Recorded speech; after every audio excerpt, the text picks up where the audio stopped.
Okay, let's get back. Let's get back to our guests here who are on hold right now.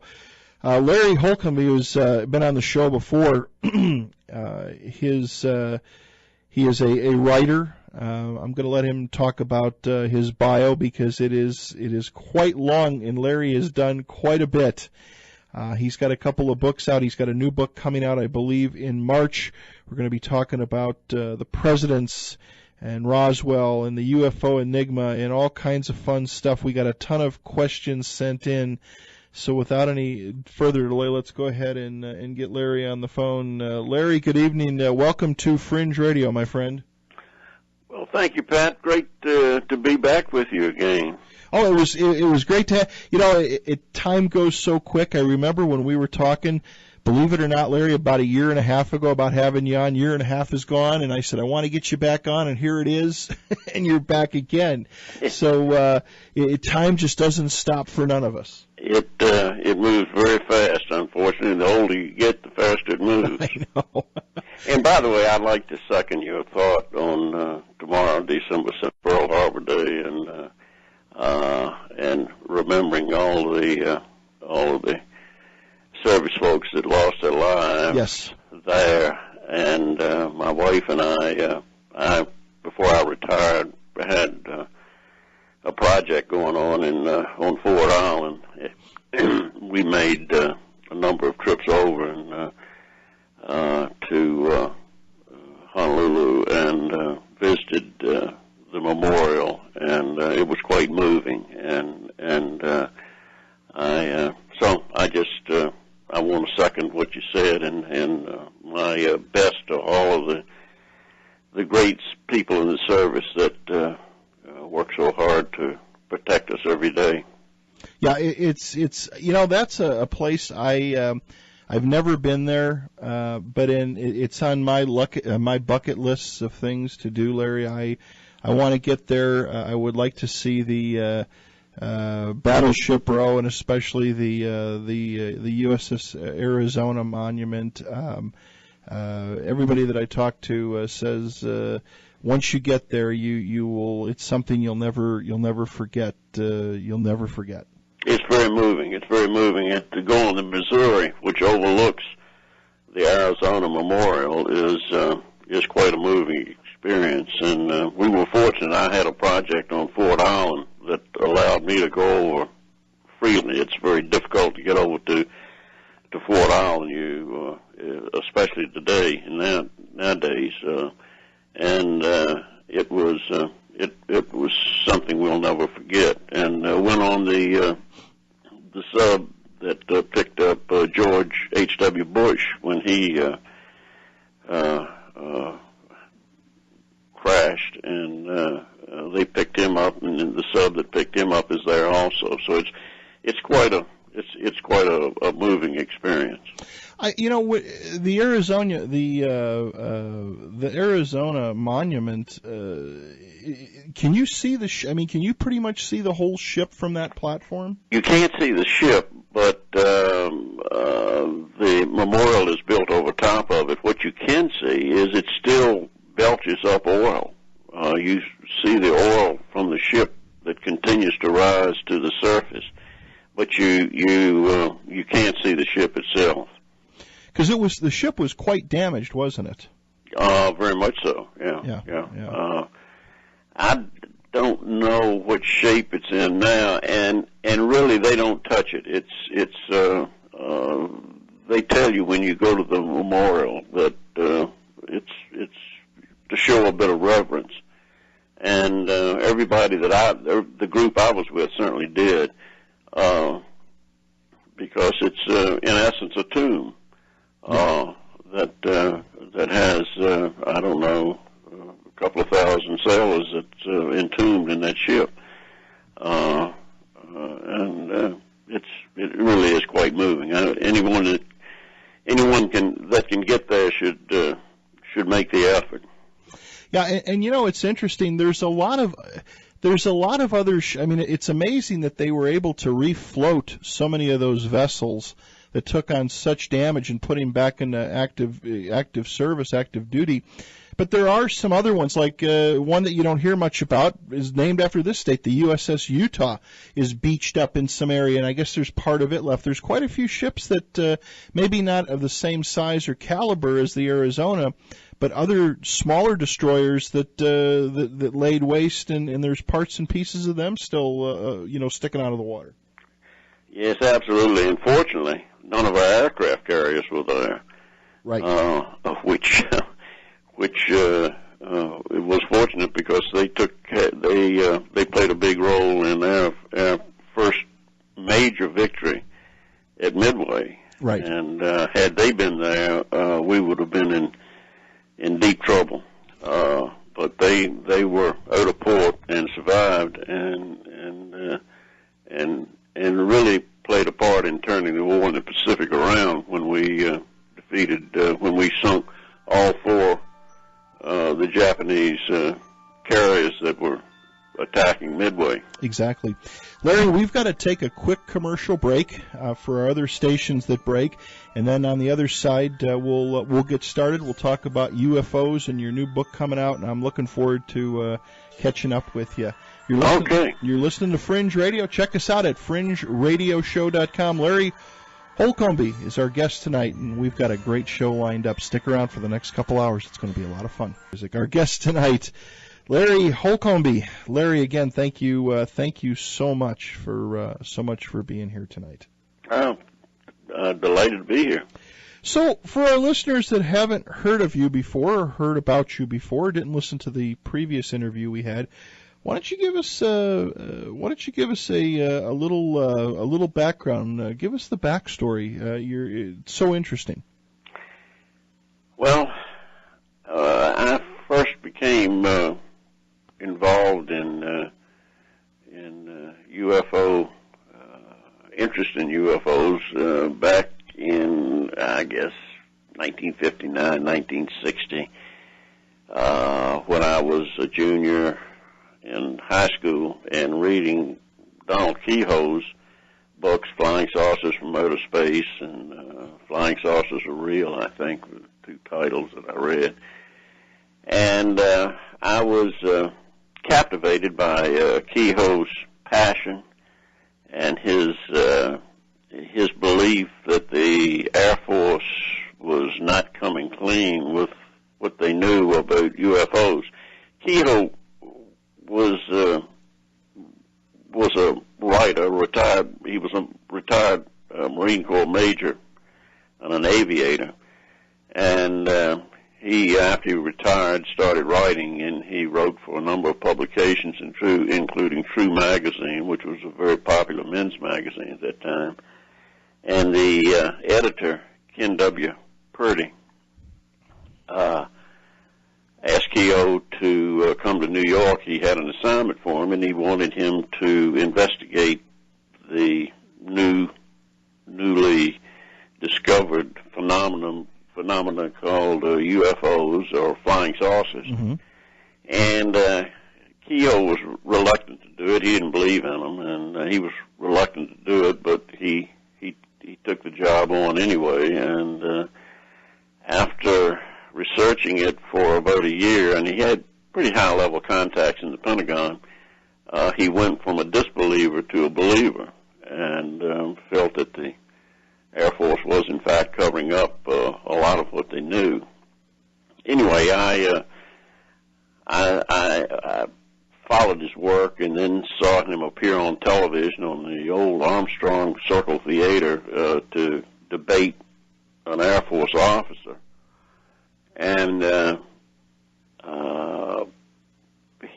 I thought that he was going to expose everything that what the Air Force had been saying was had not been coming clean. And I listened to the show, and Kehoe just sat by meekly and didn't say anything. And I couldn't figure out, didn't make any sense. This man had written 2 books, and why wasn't he saying what he said in the book? Well, toward the end of the show, he finally seemed to pull himself together and said, "I'm going to relate something now that's never been told." And when he said that, his sound went off. Well, I thought, back in the days of early television, you always had audio, video failures, and vacuum tubes that would blow up and whatever. And the long and short of it was, I read in the paper the next morning that the Air Force came in with a script and said, "This is what we'll talk about, nothing else. You won't deviate from the script." And when Keogh did, they had someone in the booth that pulled the plug on his sound. Well, from that point on, I knew as a youngster that what he was writing in these books was true, that the Air Force was covering up. And so it became a avocation with me to follow the subject very quietly, because if you believed in UFOs and flying saucers back then, you were considered to be unbalanced or a nut. Right. So I kept it to myself, but watched it. And when I retired, I wrote my first novel, which we discussed last time I was on the show, The Great River Disclosure, which used the government cover-up as the basis for the plot for the novel. And so one thing led to another. The people out at the International UFO Museum and Research Center in Roswell saw my book. They liked it, invited me out to speak as a lecturer and an author, and so things sort of took off from there. And that's how I got into the new book, my first work of nonfiction, which is The Presidents and UFOs, a history, secret history from FDR to Obama. Now, when is that due out, Larry? When can our listeners get that book? That book will be, unfortunately, it won't be out until March 17th of 2015. Well, 3 months from now. It is available, if I can put a plug in for it. It is available on Amazon and Barnes & Noble for pre-order. So folks out there that like to need an extra Christmas present, they can make a photocopy of the cover and put it in an envelope and order it online, and it'll be delivered on March 17th when it comes out. And it's my publisher is St. Martin's Press, which has done a terrific job for me on the book. I think it's still in editing now, but it's about wrapped up. We've gone through the photo credits to make sure that everything's correct there, and appendix items that I reference to make sure that we've got everything right and copyrights are covered and what have you. So sure, they've done a great job with it, and I'm very excited about the book. And Stanton Friedman, who I'm sure you know, yes, wrote the foreword, and who's has helped me greatly and has supported my work in the book, and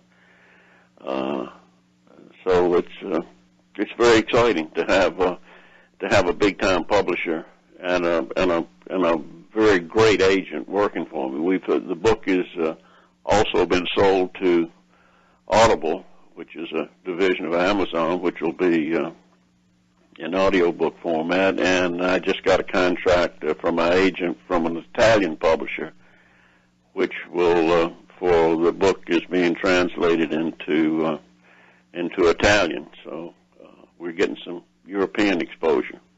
Well, your book, and I want to thank you for all the notes that you sent to me, and I want to get to those now.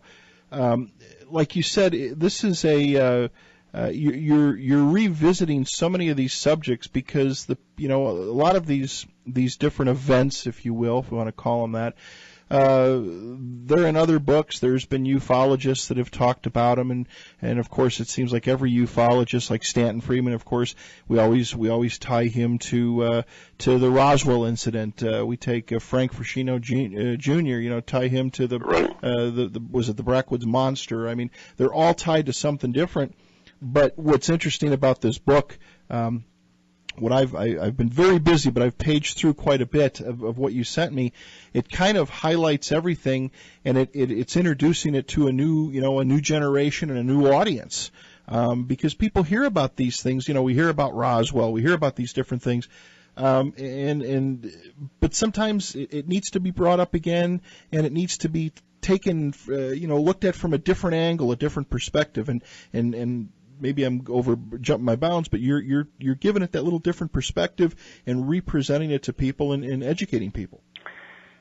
That's exactly what I tried to do. You're exactly right, and the mainstream ufologists will probably be somewhat critical, saying that there's nothing new in the book, because I'm going into some of the well-known UFO incidents that I think are very important.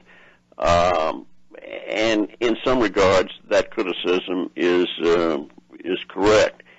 But I'm not aiming it at the well-known ufologists. I'm aiming it at a group of people that I call the casual observer, people that have an interest in the subject of UFOs, that have a real interest, but have not studied it. And what I tried to do with the book is to string the story of modern day UFOs or flying saucers together from administration to administration. And as I wrote the book, I started seeing a pattern develop, that it was not each individual administration handled it in a different way. They did to some degree, but there was still a string that ran through all of the administrations that tied it together and tied the story together. And what I wanted to show to the casual observer, if you will, is that this was a subject that was taken very seriously by the Air Force in the late 1940s, in the 1950s, and the 1960s, so seriously that there's no question that they lied to us. And unfortunately, as much as I respect the Air Force greatly, but there's an element in there that's afraid of this subject, and they have lied. And it's. I think the book documents that, and why they did it, and how they did it. So this is the group that I'm aiming. The book is aimed at, to give them an overall picture of a very, very complicated subject that has roots that run out in all sorts of directions.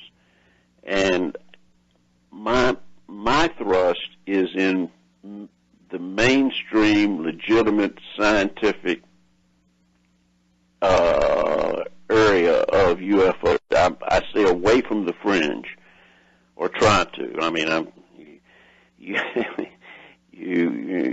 have to touch on some elements, as in the Kennedy chapter. Sure. That goes into what people may think is the fringe, but there are certain facts that have to be reported, and let the people that are reading the book draw their own conclusions and do their own research. So that in essence is that's who I was aiming the book at. Well, let's talk a little bit about the big one, and in your notes that you sent to me, Roswell. There is a 1,000-page document out there that tries to tie Roswell to a Project Mogul recovery. Could you give us a little high level on Roswell and your thoughts on Roswell, and the book's thoughts on Roswell? Well, let's talk about that 1,000-page document, which was the 1994 report that came out on Roswell. I was trying to think of the exact name of the book, but anyway, the fact of fish or fiction in the Mexico desert. That was the 100,000-page report. They called it the telephone book, written by Colonel Richard Weaver, with Lieutenant James McAndrew. And they said that would be their final statement on Roswell. And in that report, they said that what really crashed, they said we lied. When we said that it was a crash of a weather balloon in 1947, in essence, we lied. What it really was a crash of a mogul balloon, top secret project, and that was a legitimate project that has now been declassified to send radio equipment aloft to listen for nuclear explosions, nuclear tests from the Russians. And they say that's what crashed, and that's the debris that they recovered. Well, that doesn't hold water for a number of reasons, but let me say this. In the pre-computer era of the military, and even probably now still today, nothing was done without paperwork being generated. Nothing. Troops didn't move. Nothing happened. A private didn't go down and get a gallon of gasoline from the motor pool without a hand receipt. Right. Paperwork was generated on everything.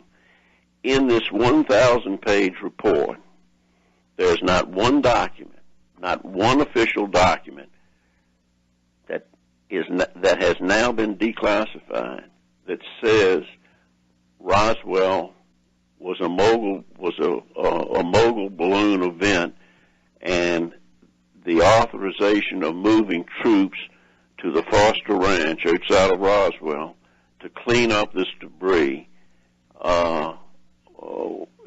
doesn't exist. And all the Air Force would have to do is come up with that one document, one simple document that says this was a mogul balloon cleanup, and Roswell would vanish as an issue. But they can't produce that, and they've had 30 years to produce it, and they still can't produce it. They say that all of the documents were lost or destroyed. Well, that's very convenient. But I think that there are 6 or 8 very simple, very basic facts that gets lost in the Roswell minutia, which is great. I mean, there's so much has been written about Roswell, and so many documentaries have been made. There are a few very basic facts that are overlooked, that when you look at those few basic facts, you have to come away and say, well, it really appears to be the crash of what I believe to be an extraterrestrial craft. So let's pick back up again before the commercial. We're talking about Roswell, Project Mogul. Go ahead. Let me give you another little story, and this has never been told before. I write about it in the book, and I think it plays to me at least a very important part of the Roswell story. When I was a youngster, after I had read Keyhole's book, I had made friends with an older fellow who was a young man by my standards now. He was about 32. I was 18, and he had opened up a new service station in the little community of Sandston, Virginia that I lived in. And his name was Doug Locke. And Doug was an old country boy that was raised on a tobacco farm back in the deep woods in southwest Virginia. And if you can think of Will Stockdale or Andy Griffith in No Time for Sergeants, he was sort of almost a duplicate of that character. Strong as an ox, could probably knock out a bull with one blow, and he enlisted in the Air Force. And I've done some research. He passed away way too early in his late 40s from asbestos poisoning, but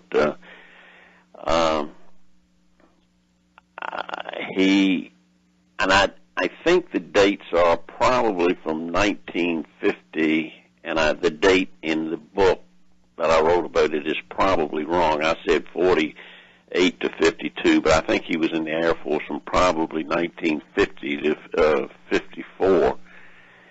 And I became friends with him. I said he ran this service station, and he loved fooling with cars and new cars and and all that. And I was very reluctant to bring up my interest in UFOs to this fellow because I figured he didn't have a very sophisticated background, and he would probably, laugh me right out of court. But I finally got up nerve to tell him that I had read these books and I found them fascinating. And I just thought he'd make fun of me. But he looked at me and he said, they're all true. And I was stunned. I said, how do you know? He said, well, I was a judo instructor in the Air Force at Biggs Air Force Base in Texas. That's what I was trained at. Well, to make the story as brief as I can, when he went into the Air Force, a lot of people made fun of him for his hillbilly ways, and they ended up with a broken jaw. And his commanding officer, there was a request that came down that was started by General Curtis LeMay, and I think General Tom Powers probably picked it up. I think that's correct. And went out and said, we want about 24 recruits to be sent to Japan to be trained as judo instructors. And when Doug's commanding officer saw this, he said, I got just the man. So Doug was sent to Japan to be trained as a judo instructor along with 23 others, and came back and taught judo to pilots out of Biggs Air Force Base. Well, Roswell is about 200 miles from Biggs, so that was one of the bases where the pilots would come in to be trained in judo. And Doug told me, he said, these pilots would come in, and I was instructing them, and they would tell me stories about chasing UFOs and encounters with UFOs. And even pilots had said that UFOs had crashed and alien bodies had been recovered. And there was one pilot that told me that he actually flew the alien bodies and crashed debris from Roswell to Wright-Patterson Air Force Base. And he said, these were brave guys, and when they would tell me their stories, they were visibly shaken by what they'd gone through. Well, when I sort of put that in the back of my mind, because at 18 years old, it was hard for me to get my arms around aliens. Flying saucers is one thing, but alien bodies and all is something else. And that was filed away in the back of my mind.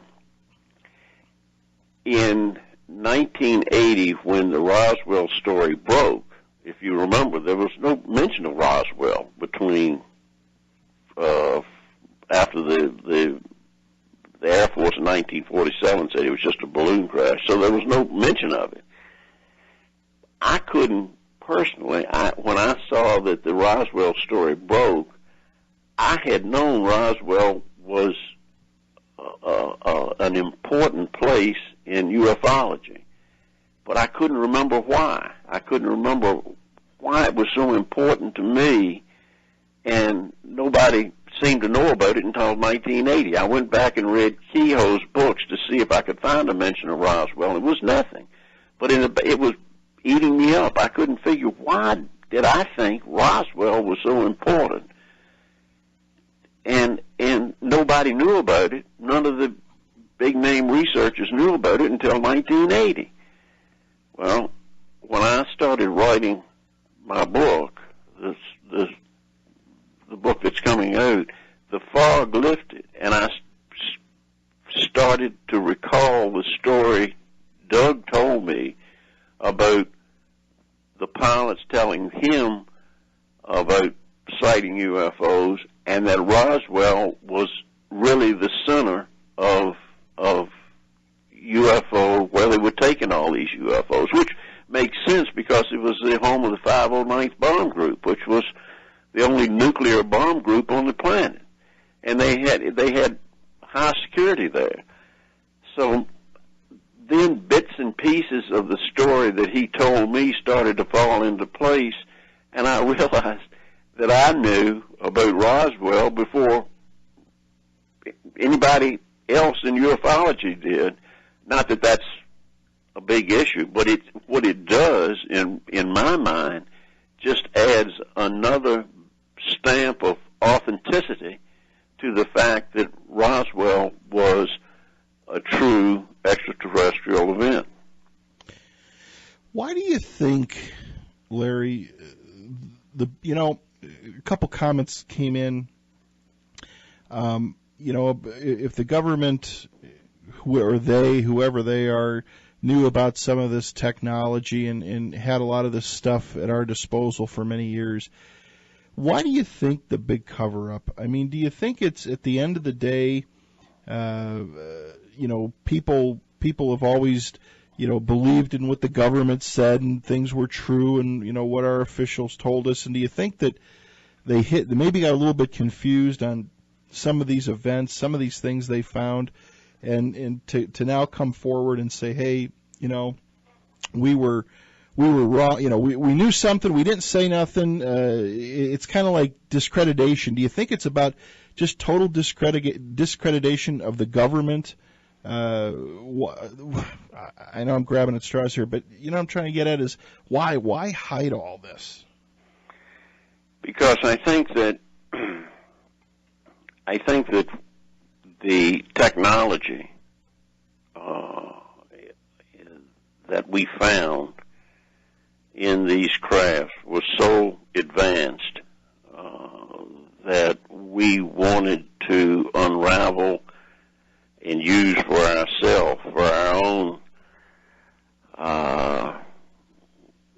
secrets, develop our own defense programs using this technology that we did not want anyone else to get it. I don't think it's the fact that let me back up. In the Truman years, I think that the people of the world were far too fragile. We had been through a Great World War where 50 million people had been killed, 17,000 cities or so had been destroyed, and the population of all countries was far too fragile to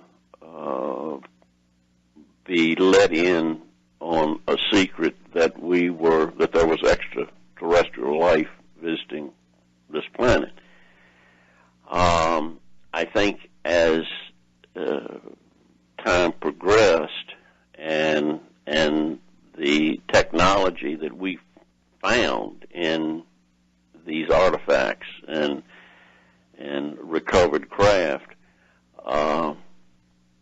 was being analyzed and studied very secretly by people like Sandia Labs and Los Alamos and Oak Ridge and what have you, and very secretly. And the government simply wanted to conceal it. They didn't want our enemies.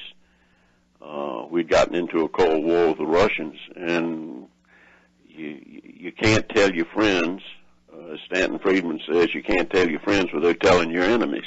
Right. So we put a very high level of security was clamped on it.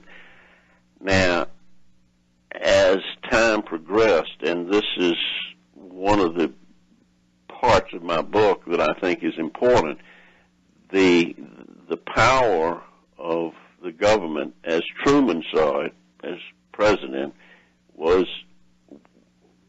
the secrets controlled by the president, by the executive branch. But as the military-industrial complex became involved in this, and as the intelligence community became involved in it, things mushroomed very rapidly, and power was wrestled away from the executive branch into the intelligence community and the military-industrial complex.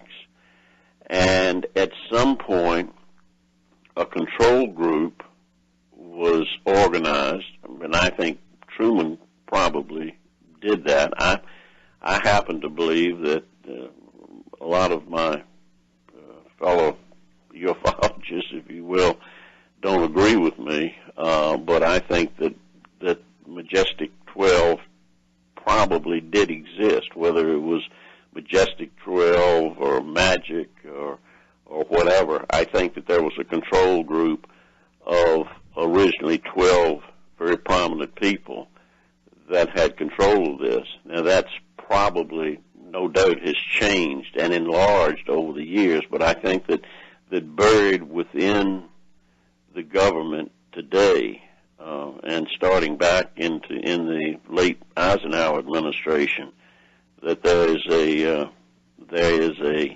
and continues to be a very highly classified, very secret, very dark, black control group deep within the government and the military-industrial complex that has control of the entire UFO issue, the entire issue of flying saucers and extraterrestrials.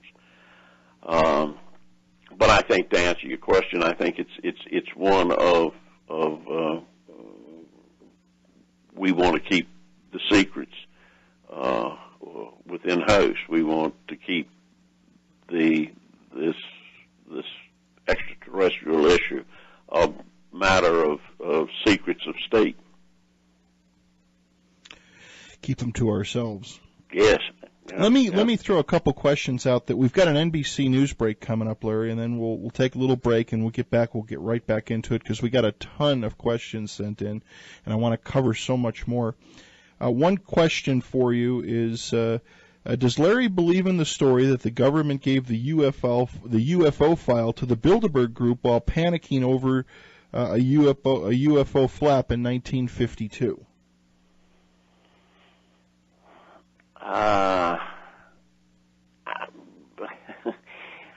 I don't know. That's the whole question of the Bilderberg Group is something that I've never studied very well. So no, I really can't make any comment. No, that's fine. That's fine. Another question comes from our good friend out east. Says, does Larry have an opinion as to whether Bob Lazar's claims are legitimate or not? As far as I'm concerned, they're not. His background has been checked pretty thoroughly. Stan Friedman did a very thorough check on his background. Lazar, as I recall, said he had a master's degree from Caltech, a master's degree, I think, from MIT. Stan found that he graduated in the lower level of his high school graduating class. He went to a community college. You don't go to you don't go to MIT or in Caltech if you graduate in the lower half of your high school class and attend a community college. I think that he also could not remember. He didn't have his diplomas. I can't imagine anybody that had a diploma, a master's degree from MIT or Caltech didn't have their diplomas.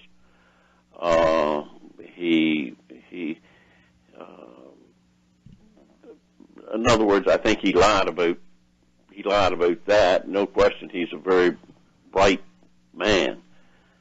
But when you lie about your education, I think that it colors you. Just discredits you. Yeah, you're just discredited. So, no, I don't. I'm sorry, but I don't buy Bob Lazar's story. Okay, sounds good. We're going to take an NBC news break. We'll be back on the other side with Larry Holcombe. It's an honor to have him here tonight. Stick around, Fringe Radio. We got another hour left.